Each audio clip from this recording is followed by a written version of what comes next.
ذو الجلال والإكرام، وأن الله سبحانه وتعالى جعلنا وإياكم من الشاكرين من الذاكرين الله كثيرا الزاهدين في الدنيا الذين استمعوا القول فيتبعون أحسنه، وأن الله يجعلنا هادين مهتدين غير ضالين ولا مضلين ولا هادين ولا كل صالحا، جعلنا عشاء خير الدنيا والآخرة. سر أسرار الفاتحة. أعوذ بالله من الشيطان الرجيم. بسم الله الرحمن الرحيم. الحمد لله رب العالمين الرحمن الرحيم مالك يوم الدين، إياك نعبد وإياك نستعين اهدنا الصراط المستقيم صراط الذين أنعمت عليهم غير المغضوب عليهم ولا الضالين آمين. بسم الله الرحمن الرحيم. الحمد لله رب العالمين وصلى الله وسلم على سيدنا ومولانا محمد وعلى آله وصحبه أجمعين. قال المصنف الإمام النووي رحمه الله تعالى ونفعنا به وبعلومه وبعلوم سائر الصالحين في الدارين آمين. قال وروينا في صحيح مسلم عن معاوية رضي الله تعالى عنه أنه قال خرج رسول الله صلى الله عليه وسلم على حلقة من أصحابه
يخصصه بل وفي هذا الخبر ببيان الأكمل وما في خبر الباب ببيان الأعم الأشمل على أن التقييد في المسجد بناء على ما ذكر بكونه دليلا على الغالب أنه محل الذكر لا مفهوم له ففرهم الملائكة. Alhamdulillah wa syukurillah. Dalam pertemuan kita sebelumnya telah kita jelaskan bahwa mereka orang-orang yang berzikir, orang-orang yang duduk karena Allah Subhanahu wa taala, baik zikir dalam artian lisannya mengingat dan menyebut Allah, atau dalam artian lain zikir yang lebih luas, yaitu melakukan suatu ketaatan kepada Allah Subhanahu wa taala.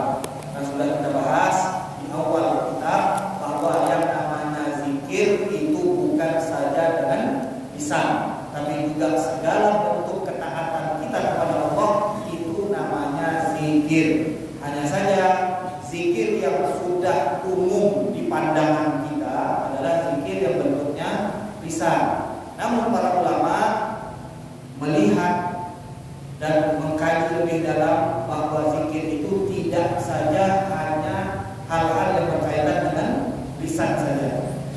Kemudian kemarin juga sudah kita jelaskan bahwa termasuk di antara zikir yang paling afdal adalah pada saat kita duduk untuk mengkaji ilmu agama. Itu juga termasuk bagian daripada zikir. Jadi kita duduk berkumpul untuk mengkaji satu ilmu bagi Rasulullah, maka kita tergolong orang-orang yang sedang berzikir walaupun mulut kita diam, hanya mencatat faidah dan ilmu-ilmu yang disampaikan. Dalam hadis yang kita baca kemarin, baginda Rasulullah SAW menyatakan bahwa perkumpulan zikir, perkumpulan majelis ilmu itu kata Nabi sama halnya dengan taman dan kebun surga. Jadi kalau kita mau masuk taman surga, kebun surga, maka kata para ulama, masuklah ke dalam tempat-tempat yang di situ disebut dan diingat Allah dan dikaji ilmunya baginda Rasulullah Sallallahu Alaihi Wasallam. Dan di akhir hadis kemarin kita sudah bacakan bahwa Allah Subhanahu Wa Taala bahkan menugaskan malaikat-malaikat khusus yang mencari perkumpulan-perkumpulan baik, perkumpulan-perkumpulan yang di dalamnya ada penyebutan nama Allah, penyebutan nama Rasulullah, di dalamnya ada sholawat, di dalamnya ada kajian ilmu-ilmu baginda Rasulullah SAW. Ada malaikat-malaikat khusus yang ditugaskan oleh Allah Subhanahu Wa Taala setiap hari mereka berkeliling hanya untuk mencari mereka-mereka yang berkumpul karena Allah Subhanahu Wa Taala. Dan kemudian kalau malaikat ini sudah menemukan satu perkumpulan baik, maka mereka akan melindungi kita. Sehingga tidak heran di dalam perkumpulan tersebut ada ketenangan. Di dalam perkumpulan tersebut pasti dijauhkan dari lintasan-lintasan yang kotor. Dari perkumpulan tersebut tidak heran kita melihat orang-orang yang keluar dari situ membawa hidayah dari Allah Subhanahu Wa Taala, membawa petunjuk dari Allah Subhanahu Wa Taala, dan mereka dilembutkan hatinya serta dimudahkan untuk melakukan ibadah-ibadah yang lainnya. Jadi ini faedah kita berkumpul di tempat-tempat yang baik, terutama tempat yang di situ ada zikir, tempat yang di dalamnya dikaji ilmu baginda Rasulullah Sallallahu Alaihi Wasallam. Kemudian hadis yang hari ini kita baca diriwayatkan oleh sahabat Nabi Muhammad Sallallahu Alaihi Wasallam, tertera di dalam kitab Sahih Muslim. Tertera di dalam kitab Sahih Muslim, di mana seorang sahabat Nabi yang bernama Muawiyah radhiyallahu anhu berkata, saya melihat baginda Rasulullah keluar dari rumahnya. Kharaja Rasulullah, beliau keluar dan kemudian menuju satu perkumpulan. Ini sudah sering kita bawa hadis ini dalam Maulid, dalam Isra Mi'raj.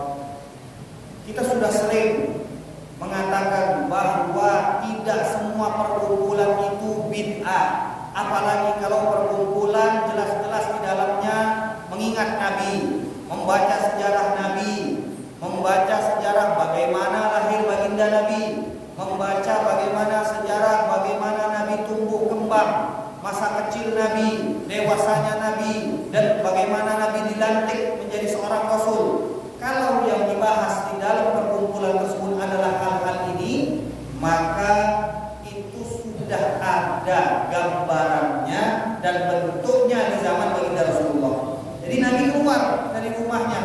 Nabi lihat ada sahabat-sahabat yang sedang berkumpul. Lalu Nabi tanyakan, "Ma ajlasakum?" Apa yang membuat kalian duduk bareng-bareng di sini ini apa? Kata Nabi. Karena kan biasanya orang duduk bersama Nabi. Kalau tidak ada Nabi, mereka tidak duduk. Sepengetahuan kita seperti itu. Tapi ternyata para sahabat kadang-kadang tidak ada Nabi pun mereka berkumpul. Ada hadis-hadis di mana di dalam hadis tersebut beberapa sahabat mengatakan kepada sahabat-sahabat yang lain, "Ayo kemari, kita nambah iman kita." Nah, ini nggak ada Nabi. Dia kumpulkan teman-temannya, dia katakan, "Ayo kita tambah iman kita." Dengan apa? Dengan kita berzikir kepada Allah, dengan kita mengingat Allah Subhanahu wa taala. Jadi memang ada di zaman sahabat Nabi Muhammad SAW perkumpulan-perkumpulan yang dilandasi zikir kepada Allah Subhanahu wa taala. Jadi namanya tidak perlu kita bahas. Mau namanya majelis maulid, mau namanya majelis Isra Mi'raj, mau namanya majelis nuzulul Quran, mau namanya majelis apapun itu, kalau berkumpulnya karena Allah, di dalamnya mengingat Allah, menyebut Allah, berzikir kepada Allah, mengkaji ilmunya Rasulullah sallallahu alaihi wasallam, maka keutamaan dan fadilah-fadilah yang kita sebutkan ini akan kita dapatkan terlepas apapun namanya. Jadi nggak perlu dibahas namanya apa. Yang penting perkumpulannya itu perkumpulan baik, diingat di dalamnya Allah Subhanahu wa taala dan Rasulullah sallallahu alaihi wasallam. Jadi di sini di awal hadis Muawiyah yang merupakan sahabat Nabi menceritakan Nabi keluar dari rumah mendapati sahabat-sahabatnya sedang berkumpul. Dan ditanyakan oleh Rasulullah, "Apa yang membuat kalian berkumpul di sini?" Lalu mereka menjawab, "Kami duduk ya Rasulullah berkumpul nadzkurullah." Kami berzikir kepada Allah Subhanahu wa taala. Kami duduk ini sedang berzikir ya Allah, ya Rasulullah. Wa nahmaduhu, dan kami juga mengucapkan alhamdulillah. Selain kami berzikir, kami juga bersyukur ya Rasulullah. Ala ma hadana lil Islam, karena Allah telah memberi hidayah kepada kami untuk masuk ke dalam agama Islam. Hidayah ini ada hidayah di mana Allah menunjukkan kita ke dalam agama Islam. Kita yang mahir dalam agama Islam bersyukur karena sudah mendapatkan hidayah dari sejak kita lahir. Ada orang-orang yang mereka dapat hidayahnya sudah tua. Ada orang-orang yang dapat hidayahnya mereka sudah dikit lagi mau meninggal dunia. Sedangkan kita Allah sudah jadikan kita Islam dari mulai sejak lahir. Nah, ini hidayah yang umum. Ada lagi hidayah di mana Allah Subhanahu wa taala menjadikan kita orang-orang yang berada di jalan yang lurus. Jadi setelah masuk dalam agama Islam, kita ini perlu belajar. Kita perlu petunjuk untuk mempelajari beribadah, melakukan ketaatan, perlu ada hidayah, perlu ada yang tunjuk, perlu ada petunjuk. Sehingga hidayah ini ada yang hidayah yang umum, juga ada hidayah yang khusus. Orang-orang yang mendapatkan hidayah yang khusus itu pasti orang-orang yang syarat pertamanya harus sudah masuk ke dalam agama Islam. Jadi mereka-mereka yang berhak mendapatkan hidayah yang khusus. Jadi mereka para sahabat mengatakan, "Kami duduk ya Rasulullah untuk berzikir, untuk bersyukur karena Allah telah memberikan hidayah kepada kami, wa manna bihi alaina." Nah, ini di dalam riwayat yang lain ada bahasanya wa manna bika. Bahasanya ada wa manna bika. Karena Allah sudah memberikan hidayah kami untuk masuk ke dalam agama Islam dan menganugerahkan kepada kami seorang Rasul, yaitu engkau ya Rasulullah. Jadi ada di dalam riwayat lain disebutkan bahwa mereka para sahabat bersyukur karena dapat hidayah Islam. Kedua, mendapatkan anugerah yang besar berupa Rasulullah SAW yang diutus di tengah-tengah mereka. Mereka anggap ini sebuah nikmat yang besar yang Allah berikan kepada mereka. Nah, jadi di sini ini yang dijelaskan oleh para sahabat pada saat ditanya oleh Rasulullah, "Mengapa kalian duduk berkumpul di sini?" Kata mereka, "Kami duduk berzikir, bersyukur kepada Allah Subhanahu wa taala."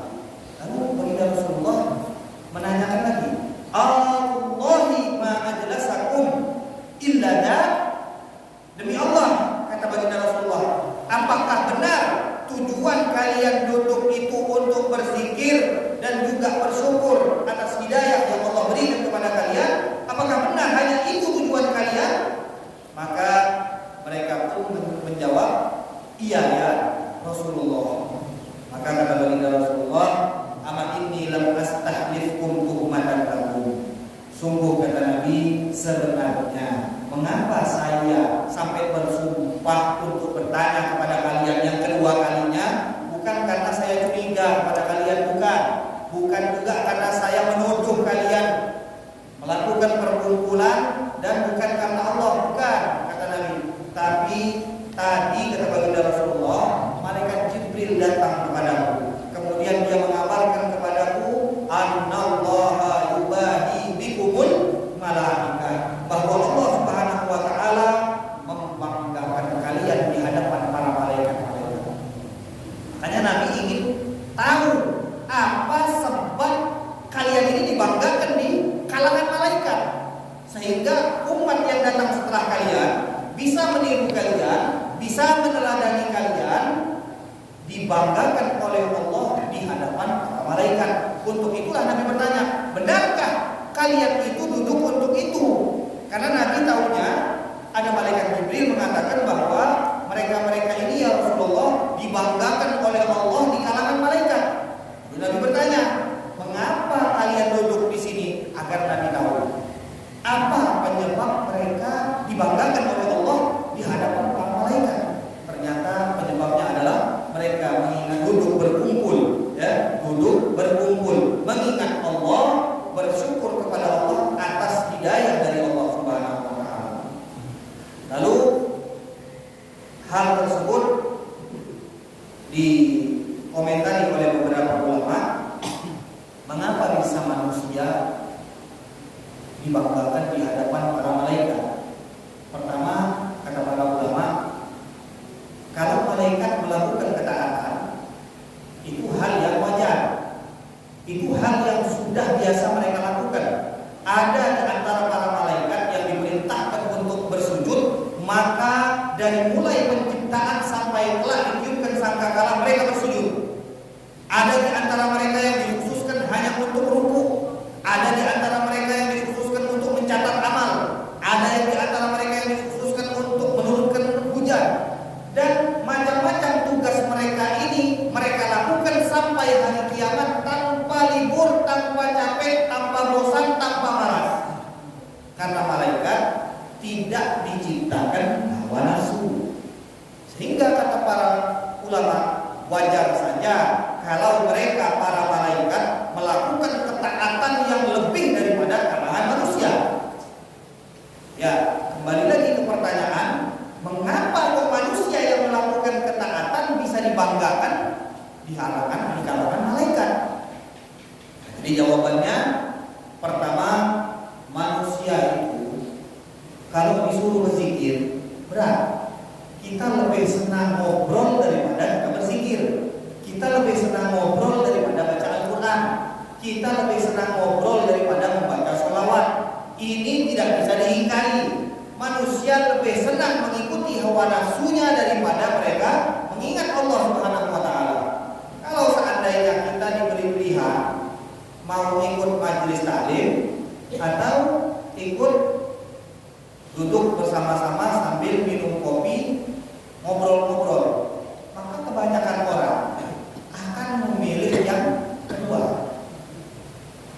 Oh enggak, dia ramai di sini. Coba kayak itu, ramai mana sama yang di warung kopi, ramai mana sama yang di kafe-kafe. Itu yang di majelis lebih ramai atau yang di kafe-kafe?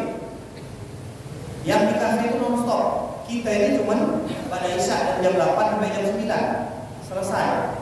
Tapi yang di kafe-kafe, yang di warung-warung kopi itu non-stop. Pagi ada, siang ada, sore ada, malam ada, sampai larut malam pun kita lihat, kita dapati yang duduk di sana lebih ramai daripada yang memakmurkan majelis-majelis ini. Ini bukti nyata bahwa manusia itu dicoba, diuji. Mereka memang hawa nafsunya itu lebih senang kepada kelalaian. Kita ini lebih senang dengan yang lalai, lebih senang ngobrol daripada kita menimba ilmu, lebih senang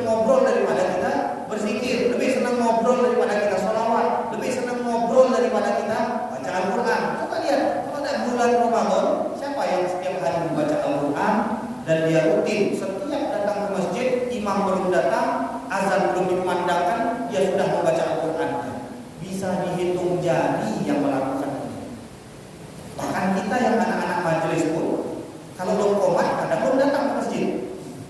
Kita yang sudah hadir majelis, mendengar fadilah salat berjamaah, mendengar fadilah datang ke masjid sebelum azan, kita tidak datang kecuali lah qomat. Jangankan sempat berpikir, apalagi membaca Al-Quran. Dengar, qomat kadang lagi duduk pula dari rumah, lagi duduk pula sampai surau sampai masjid, nak duduk pula orang lah qomat. Tak dapat fadilah takbiratul ihram bersama imam, masbuk. Padahal ini anak-anak majelis, orang yang setiap hari mendengar fadilah keutamaan sholat berjamaah, hadir di masjid sebelum azan, sudah tahu, sudah sering kita dengar fadilah-fadilah tersebut. Nah, ini menunjukkan apa? Manusia itu untuk ingat kepada Allah berat. Terus terang, manusia itu berat untuk ingat kepada Allah. Apalagi misalkan kita katakan bahwa Allah Subhanahu wa taala mengatakan di dalam Al-Qur'an, mereka ulul albab, orang-orang yang dianggap oleh Allah berakal dan cerdas. Siapa mereka? Alladzina yadhkuruna Allaha qiyaman wa qu'udan wa 'ala junubihim wa yatafakkaruna fi khalqis samawati wal ardh. Subhan rabbana ma khalaqta hadza batila. Subhanaka rabbana ma khalaqta hadza batila faqina adzaban. Dilihat dari ayat ini di mana Allah Subhanahu wa taala mengatakan orang-orang yang punya akal itu sebenarnya kata Allah orang-orang yang tahu tujuan hidup mereka. Siapa mereka? Mereka yang ingat kepada Allah dalam berdiri mereka, dalam duduk mereka, dalam berbaring mereka. Di semua keadaan mereka berusaha untuk ingat kepada Allah. Mereka inilah orang yang berakal kepada Allah, orang-orang yang cerdas mereka inilah. Jadi kalau kita lihat kebanyakan kita ini lalai, kebanyakan dari kita ini belum sempurna akalnya, karena masih belum berusaha untuk mengingat Allah Subhanahu wa taala dalam berdiri kita, duduk kita, berbaring kita. Ini yang diajarkan oleh Allah Subhanahu wa taala dan disebutkan di dalam ayat Al-Qur'an. Jadi di sini kata para ulama, mengapa kok manusia ini dibanggakan di hadapan para malaikat? Karena tadi kalau didapati manusia mau berkumpul mengkhususkan waktu untuk mengingat Allah Subhanahu wa taala, mengkhususkan waktu untuk mengingat baginda Rasulullah, mengkhususkan waktu mereka untuk berbuat taat kepada Allah. Pokoknya jam segini saya harus datang. Pokoknya jam segini saya harus berzikir. Jam segini saya harus berselawat. Jam segini saya harus membaca ini. Kalau ada manusia yang melakukan ini, maka berarti mereka sudah melawan semua hal-hal yang tidak bisa dilawan oleh orang. Banyak hal yang tidak bisa dilawan oleh orang, yaitu apa? Menundukkan hawa nafsu mereka, melawan hawa nafsu. Yang senangnya lalai, yang senangnya ngobrol, yang senangnya untuk melakukan kelalaian kepada Allah Subhanahu wa taala. Maka dari itu, kalau ada manusia yang senang mengingat Allah, yang mereka melawan hawa nafsu yang kepingin ngobrol terus, itu adalah manusia-manusia yang dibanggakan Allah. Siapa yang membanggakan di sini? Allah. Langsung Allah yang membanggakan. Mengapa? Karena tadi berat. Manusia ini memang diciptakan diberikan hawa nafsu. Jadi kalau mereka melawan hawa nafsu, yang membanggakan langsung Allah Subhanahu wa taala. Dan di hadapan siapa dibanggakan? Di hadapan para malaikat-malaikat Allah Subhanahu wa taala. Jadi beruntung mereka-mereka yang ingat kepada Allah, yang berzikir kepada Allah, yang selalu berkumpul di tempat-tempat yang mengingatkan mereka kepada Allah Subhanahu wa taala. Hadis ini diriwayatkan oleh Muawiyah di dalam Sahih Muslim. Kemudian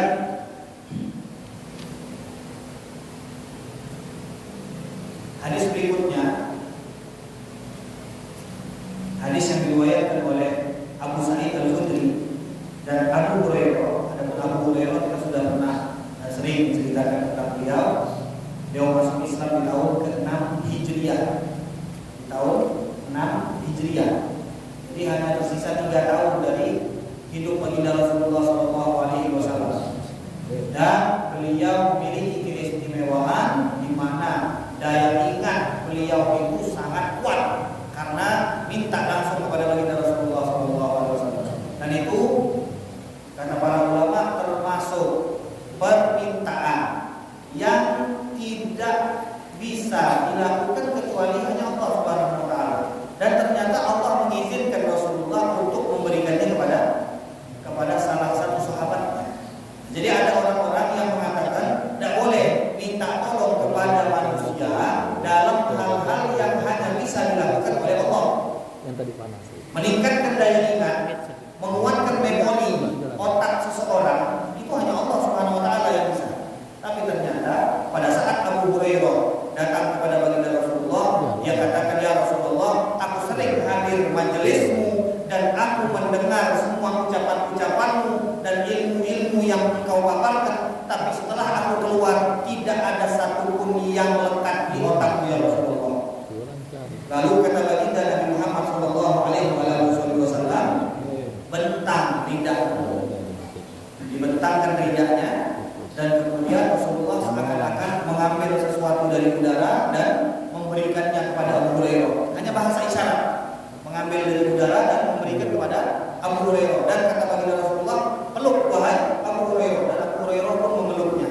Dan kata Abu Hurairah, "Dari sejak itulah pada saat aku hadir majlis dan keluar dari majlis, tidak ada satu kata pun yang terlewat pada saat Nabi mengucapkannya, dan aku pulang dalam keadaan ingat semua ucapan baginda Rasulullah Sallallahu Alaihi Wasallam." Jadi ini Abu Hurairah.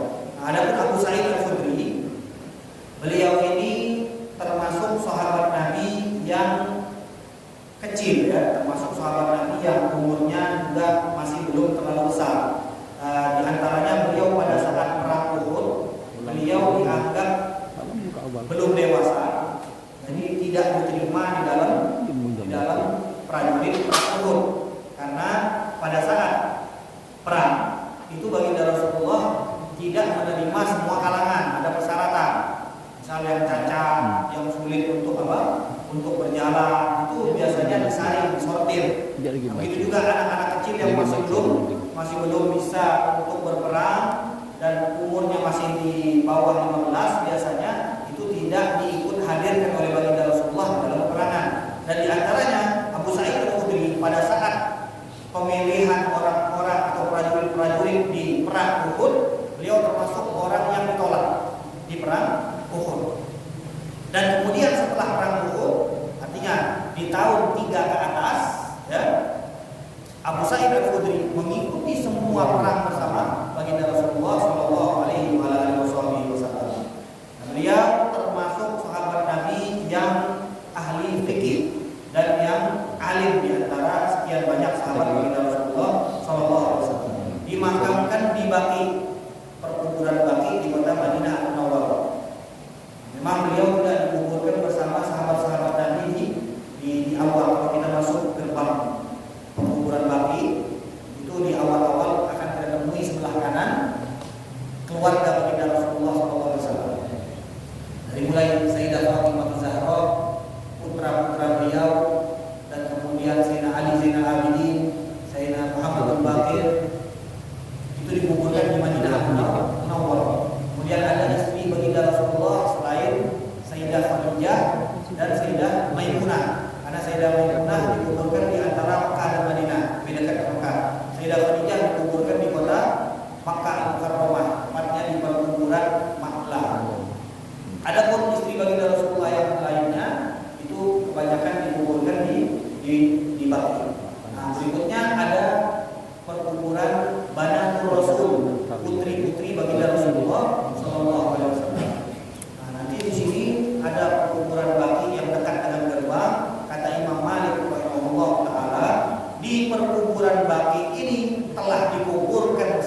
menjadi wasilah untuk menyampaikan hajat-hajat kita. Sudah kita bahas ini di kitab sebelumnya. Satu orang wali. Lalu bagaimana dengan 10.000 sahabat anak didik Nabi Muhammad sallallahu alaihi wasallam? Belum lagi di sana ada berapa ratus dan ribuan ulama yang telah dimakamkan di perkuburan Baqi.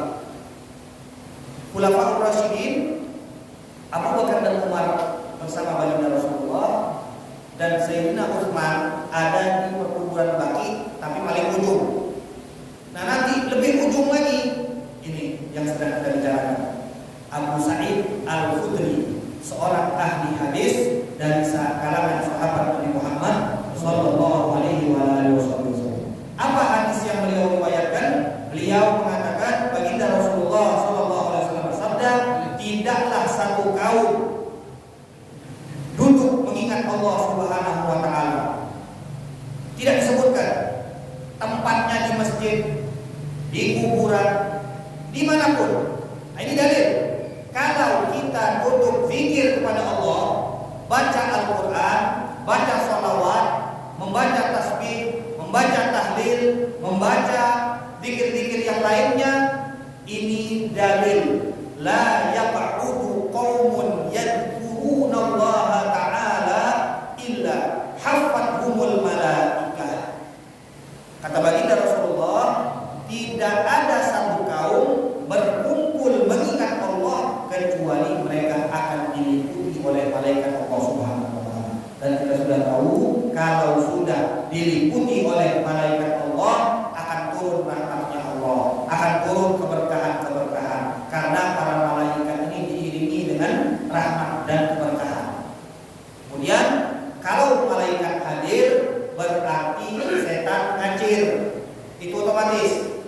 Ada malaikat, setan pasti lari. Jadi yang pertama kata baginda Rasulullah, kalau sudah ada satu kaum berkumpul mengingat Allah, malaikat akan meliputi mereka. Wa ghasyiyatuhumur rahmah, dan mereka akan dikelilingi dan dianugerahkan rahmat oleh Allah Subhanahu wa taala. Wa nazalat alaihimus sakinah, dan Allah akan menurunkan ke dalam mereka, ke atas mereka ketenangan. Makanya orang yang hadir di dalam majelis zikir, hadir di dalam majelis ilmu, ada ketenangan di dalam hati mereka.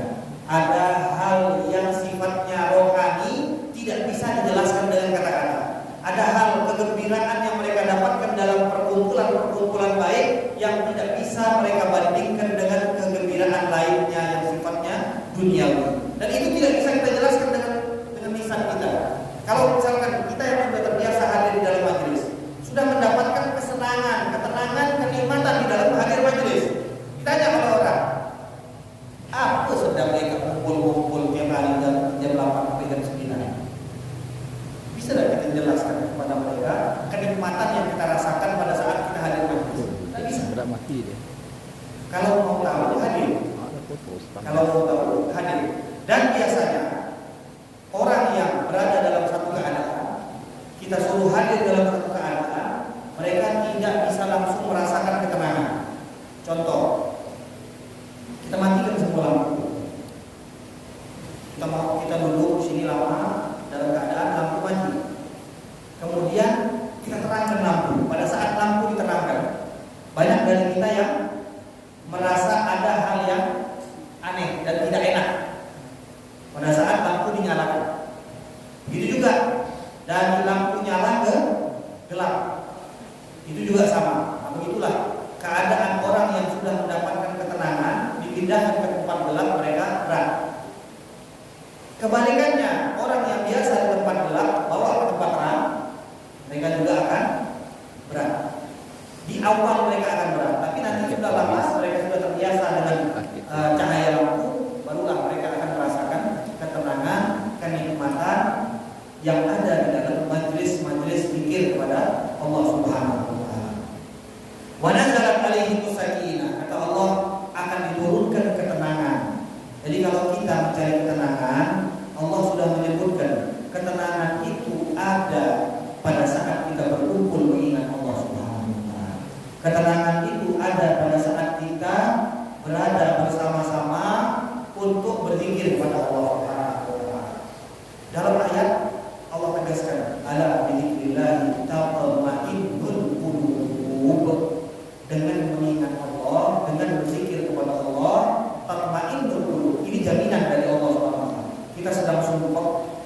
kita sedang banyak pikiran, kita sedang tidak mendapatkan ketenangan, maka ingat, Allah ajarkan kepada kita, kalau hati kita sedang gundah, sedang risau, maka ingatlah Allah. Kata Allah, ala ketahuilah, bizikrillah, dengan menyebut Allah, dengan mengingat Allah, tatmainnul qulub. Jangan cari ketenangan di tempat lain. Allah yang mengatakan, kita orang yang beriman yakin pasti perkataan Allah itu benar. Kata Allah, kalau mau tenang, sebutlah Allah, ingatlah Allah, berzikirlah kau kepada Allah Subhanahu wa Ta'ala. Jadi ini pelajaran penting di mana Allah Subhanahu wa Ta'ala menurunkan ketenangan itu hanya untuk mereka-mereka yang mengingat Allah Subhanahu wa Ta'ala. Silahkan kau cari ketenangan, kenikmatan di tempat-tempat lain, niscaya engkau pasti tidak akan mendapatkan ketenangan yang hakiki selain di tempat yang di situ disebut dan diingat Allah Subhanahu wa Ta'ala. Dan kemudian kata baginda Rasulullah SAW, selain mereka diliputi oleh para malaikat, diturunkan rahmat oleh Allah dan mendapatkan ketenangan di dalam majelis mereka tersebut, wa dzakarahumullahu ta'ala fi man 'indahu. Allah Subhanahu wa Ta'ala akan menyebut mereka dengan membanggakan mereka fi man indahu, di kalangan para malaikat-malaikatnya Allah Subhanahu wa Ta'ala. Jadi hadis yang kedua ini menguatkan hadis yang pertama.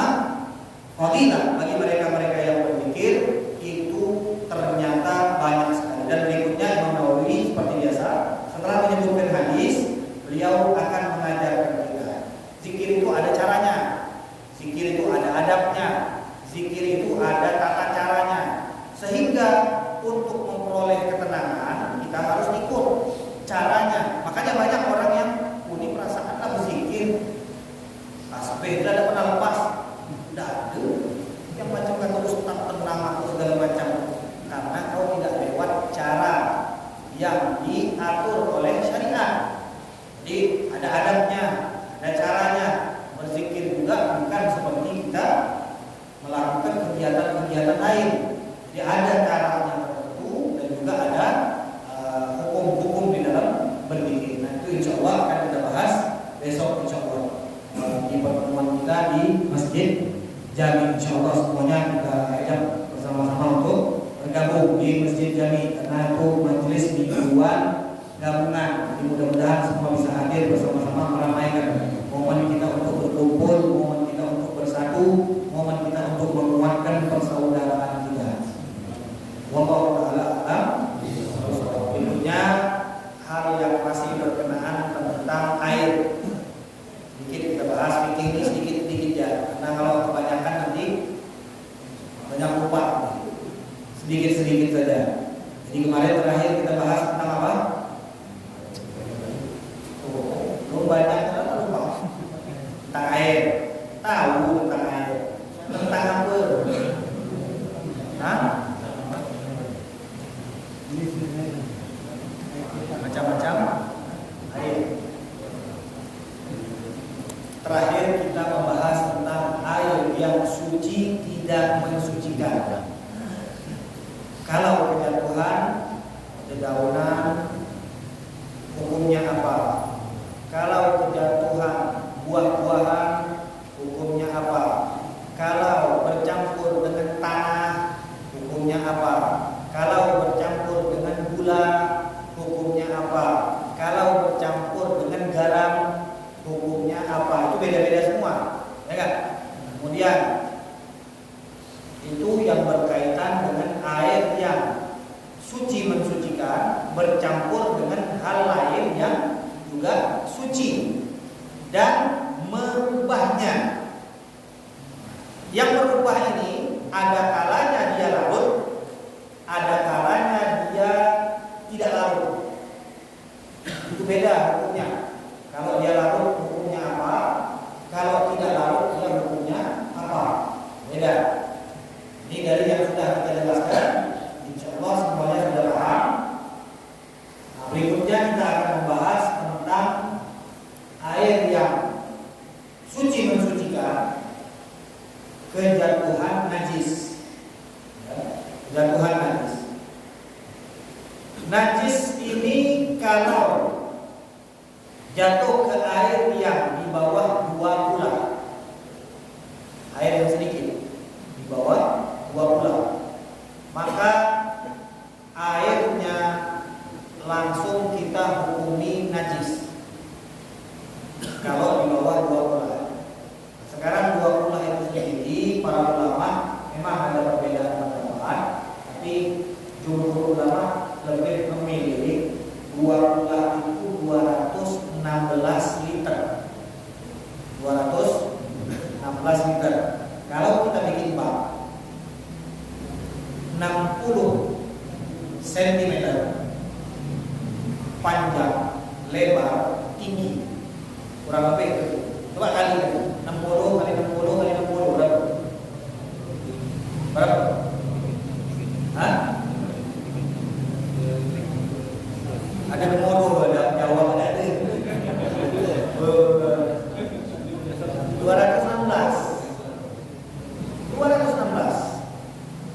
Jadi 60 kali 60 kali 60 sama dengan 216 liter. Jadi kalau kita buat 60 liter, ini ada 40. Ini 40, ada. Tinggi 40 ada. 40. Tambah lagi 20 segini lah. Ada. Nah, ini seperti ini. Buat bak yang setinggi ini, panjang, lebar, tinggi. Jadi 60, 60, 60 dan tinggi 60. Maka itu baru 2 bulan. Itu baru 2 bulan. Jadi kalau bikin bak lebih dari 2 bulan supaya kita nggak was-was. Karena kalau pas-pas 2 bulan nanti was-was. Berkurang sedikit ya. Udah. Kayak di sini kalau baknya di bawah 2 bulan atau wadahnya di bawah 2 bulan, kurang lebih tadi kalau untuk ukuran bak 60 atau ukuran liter 216 liter ukuran volumenya air tersebut, maka kalau di bawah itu jatuh najis, maka hukum airnya langsung kita hukumi air yang mutan najis. Misal 2 bulan kurang segayung jatuh najis. 2 bulan kurang segayung jatuh najis. Apa hukum air? Yakin kurang segayung?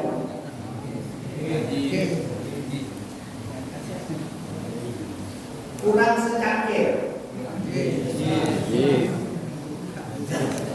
najis. Kurang secangkir. Jadi kalau kita mau dia suci, kurangnya cuma secangkir. Kita ambil secangkir air suci mensucikan, kita tambah, maka dia jadi suci. Kalau misalnya ada air yang sedikit, kita tahu nih ukurannya dan sampai 2 bulan, kurang segayung lagi 2 bulan, maka dia kejatuhan najis, kita hukumi najis. Gimana cara mau mensucikannya? Tambah segayung supaya dia jadi 2 bulan. Jadi tadi ukuran itu jangan lupa supaya tidak was-was. Berapa ukuran 2 bulan? Untuk liter 216. Kalau kita bikin bak 60 kali 60 kali 60. Keluar dari majelis ini jangan lagi kalau ada orang nanya berapa 2 bulan menggunakan TCK. Nah majelis tahu dari air 2 bulan. Kalau kira-kira aja lah banyak dia berarti 2 bulan sedikit. Terus lagi pakai jawab kira-kira jangan lagi. 2 bulan itu kalau ukuran liter 216 boom. Kalau ukuran bak 60 kali 60 kali 60. Itu kan jawaban orang belajar, lain sama orang tengah-tengah. Orang belajar dia tahu 60 kali 60 kali 60 ukuran bak, 216 ukuran liter. Dan jadi kalau air di bawah 2 bulan, maka air tersebut dikategorikan air yang sedikit. Jadi ulama fikih punya istilah. Kalau kita air setemon lebih dari 2 bulan, kita bilang sedikit. Masih kita bilang sedikit. Kalau 2 kita banyak. Jadi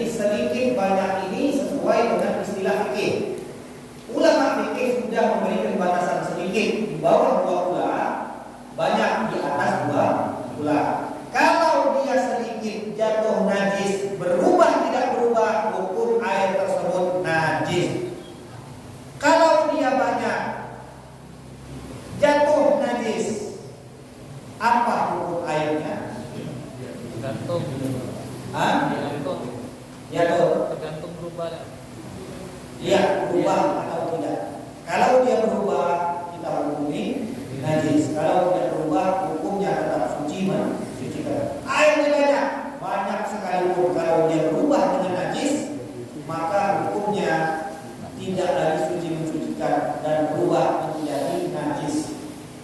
Nah, sekarang yang paling banyak terjadi ini air tidak keluar, hal-hal atau sesuatu yang tidak bisa kita hindari.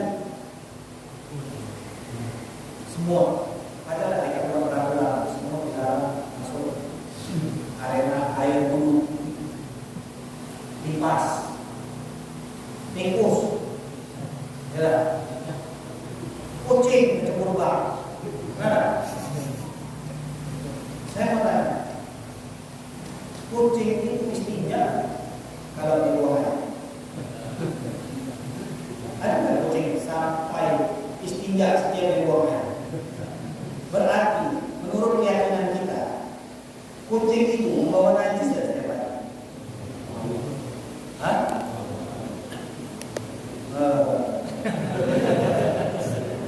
Bawa ada?